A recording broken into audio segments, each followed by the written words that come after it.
public law.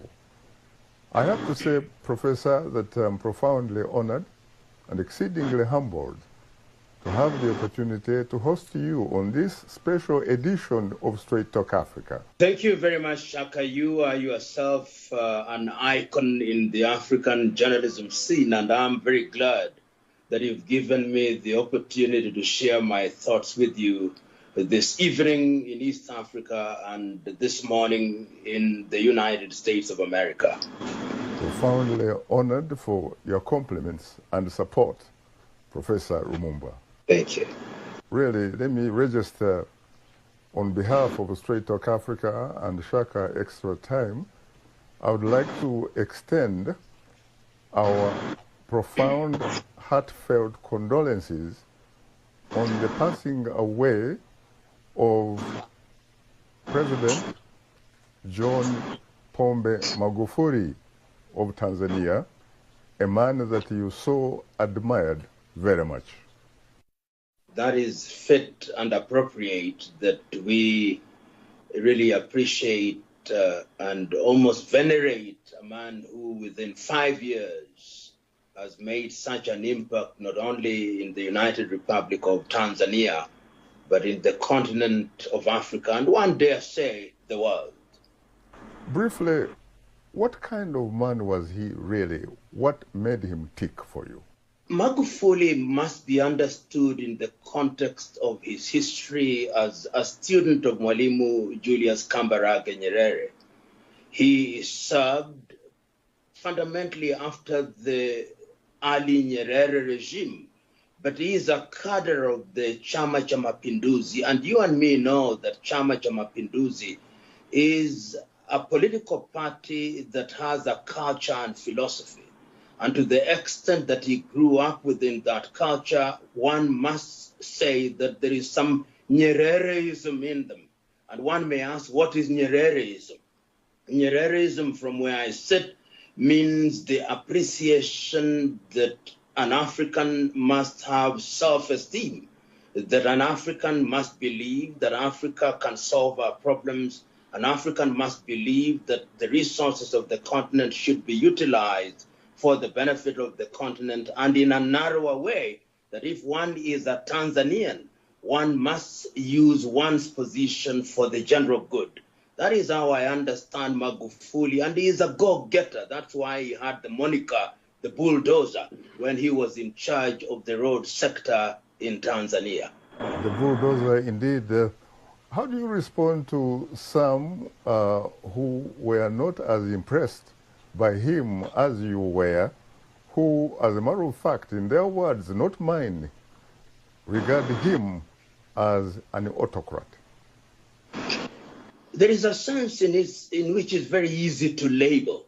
And those who are his political opponents have no shortage of harsh words to describe his tenure in office. But it is the famous French philosopher Saint-Just who said, no one can rule guiltlessly. No matter what you do, there'll always be critics. And I think it is America's Delano Roosevelt who said that we should not worry about critics, individuals who live between the twilight of victory and defeat, and whose greatest claim is to find a problem for every solution. So he'll be criticized, he will be castigated, he'll be called names, but we've got to judge him on the basis of the mandate that the people of Tanzania elected him to discharge. He was elected as the president of the United Republic of Tanzania, and if you ask any average Tanzanian on a scale of 1 to 10, they'll say he scored over 8. But critics will be there. Very interesting.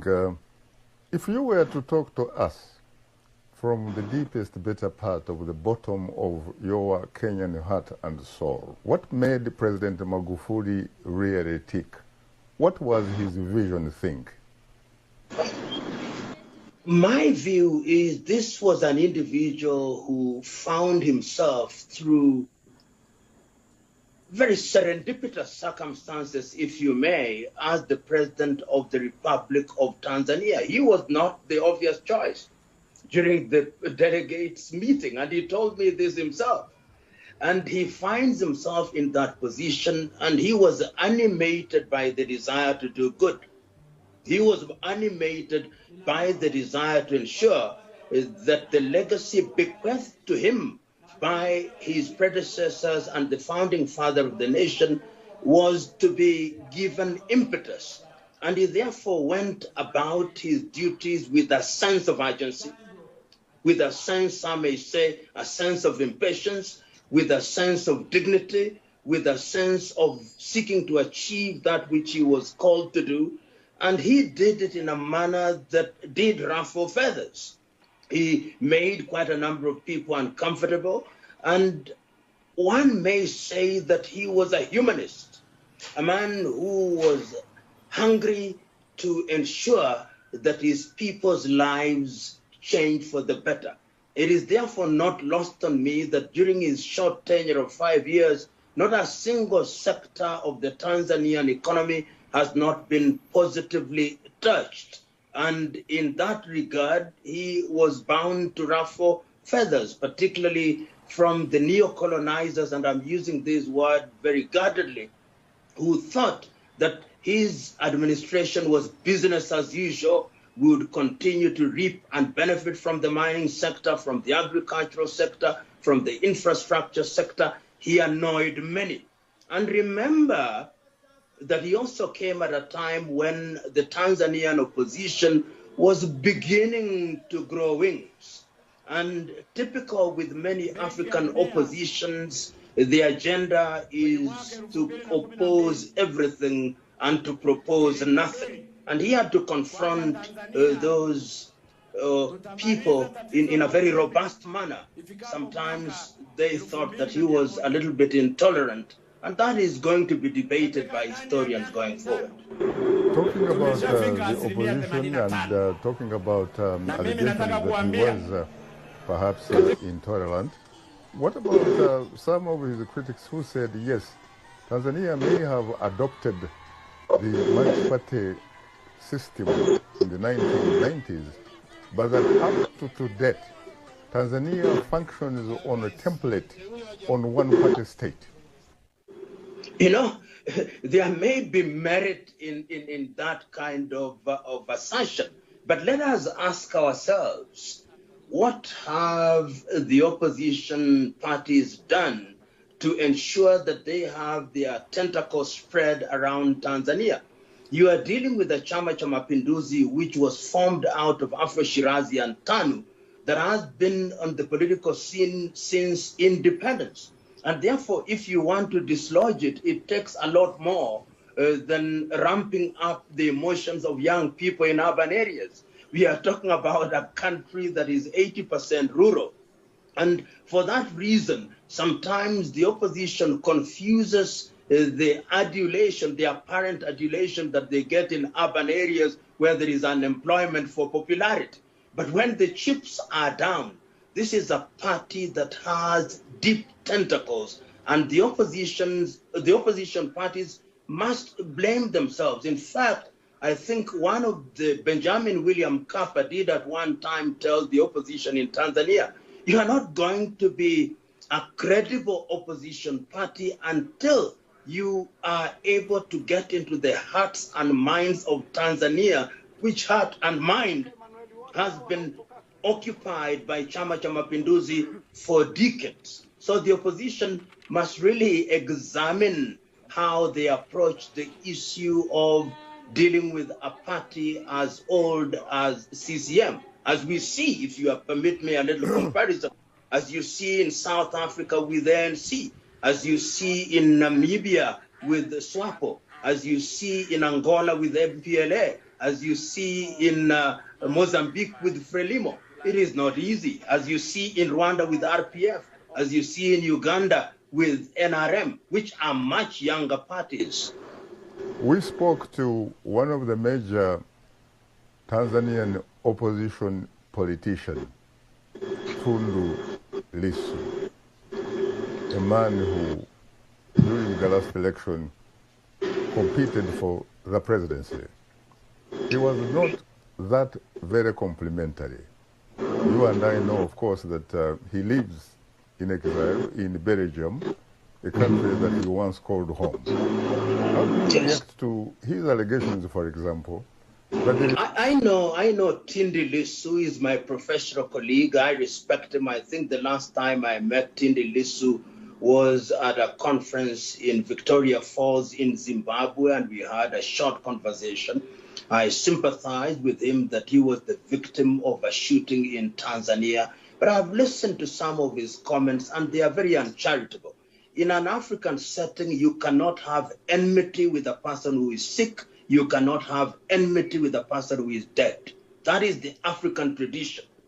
All death cures all. You can only engage in an assessment of their performance. My friend Tindi is too angry. And sometimes when you are too angry, you cease to get things from their perspective. There is a beautiful saying in Kiswahili, mgala muwe lakini haki yake mpe, that you can kill the Gala, which was a tribe, but do appreciate the good that he has done.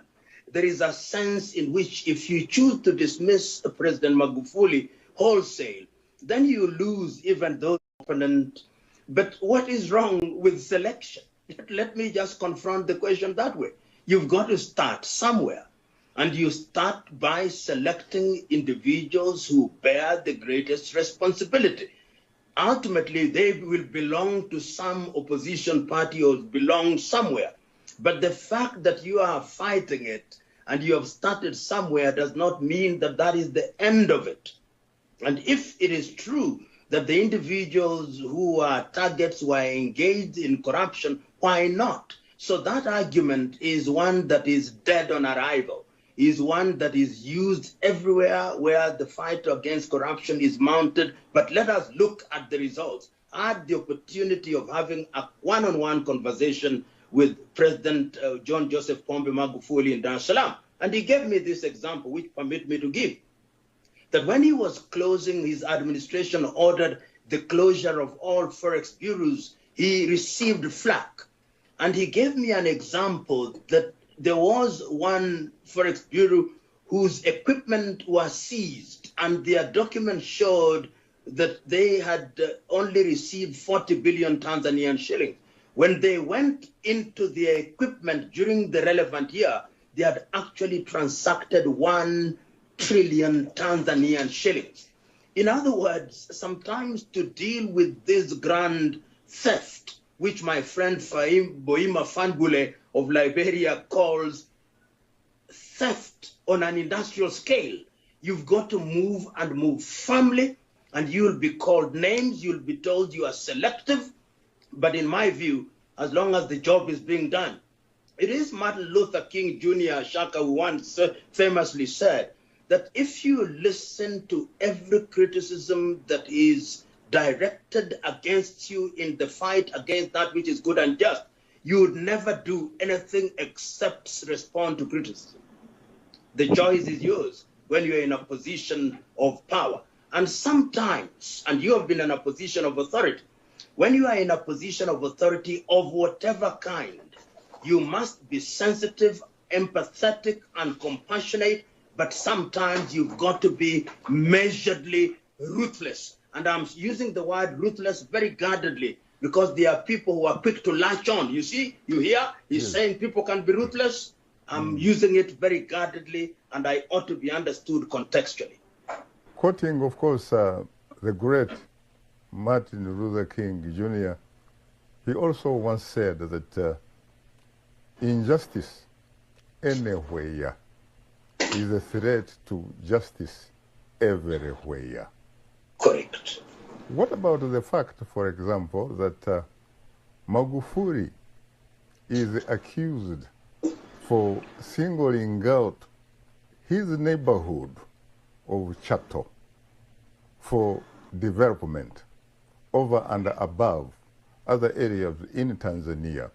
As a matter of fact, Tundulissu went to the extent of talking about how Magufuli, in his view, was corrupt, just in the same way that Mobutu Sese Seko was a banger of former Zaire and now the Democratic Republic of Congo, became so corrupt that he took most of the resources to develop his home area of Badorite.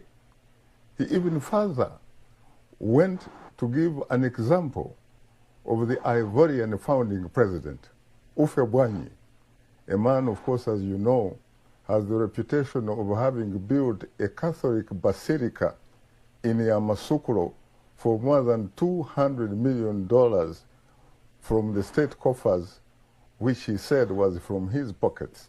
And he built it in an area that was predominantly occupied by Muslims. How do you respond to that? You know, Shaka, Tundu, who is my very good friend, understands Swahili perfectly. He's a perfect Swahili speaker, and I hope he's listening to us. In Kiswahili, there is a saying, anaye kutusi hakuchagulii tusi. He or she who wants to insult you does not choose the kind of insult. Mm-hmm. He has decided to insult President Magufuli, and he'll use any insult that comes to his mind and mouth. When he makes such allegations, I've been to Chato, I had been to Badolite, I've been to Yamoussoukro. You cannot begin to compare the two places. And you only have to travel across Tanzania. I was in Dar es Salaam only the other day. See the kind of development that has taken place in Dar es Salaam. I've been to Mwanza. See the kind of development that has taken place in Mwanza. See the railway line that is running from Dar es Salaam to Morogoro and is soon going to Mwanza. See the airport that is being done there. See the gold buying centers, 27 of them. See the gas that are stretched from Mtwara to Tanzania. See the Mwalimu Nyerere hydroelectric power, which is about to be completed and is going to generate 2,000 megawatts of power. The evidence on the ground contradicts Tindu's assertion so very thoroughly that if he were to be asked to substantiate beyond the sound bites, he would find himself in a very difficult position. There is no doubt that President Magufuli has done some sort of remarkable job or work, really, on, in some cases, providing the infrastructure. Yes, indeed. Yes, indeed. Talk to us about what you think, at least in your view, will be the long-term legacy of President John Pombe Joseph Magufuli. John Joseph Pombe Magufuli will be remembered as a patriot of Tanzania, as a daring leader who dared to do what he considered to be in the best interests of his country without caring what the rest of the world said, as long as the people who had elected him to govern accepted that he was doing the right thing. And I think that that is very important, that the people that gave you the mandate, when they are asked almost to a man or to a woman, if they say kudos to you, then that is a testament to your patriotism. And that must also be combined with what I considered to be his Pan-African credentials, the belief that Africans are capable of using their resources for the benefit of their people and to resolve their conflicts within the confines of the continent. History will remember him fondly on those two accounts. You remind me that what we really need to do is to focus on the forest rather than the trees, because the trees will... Indeed.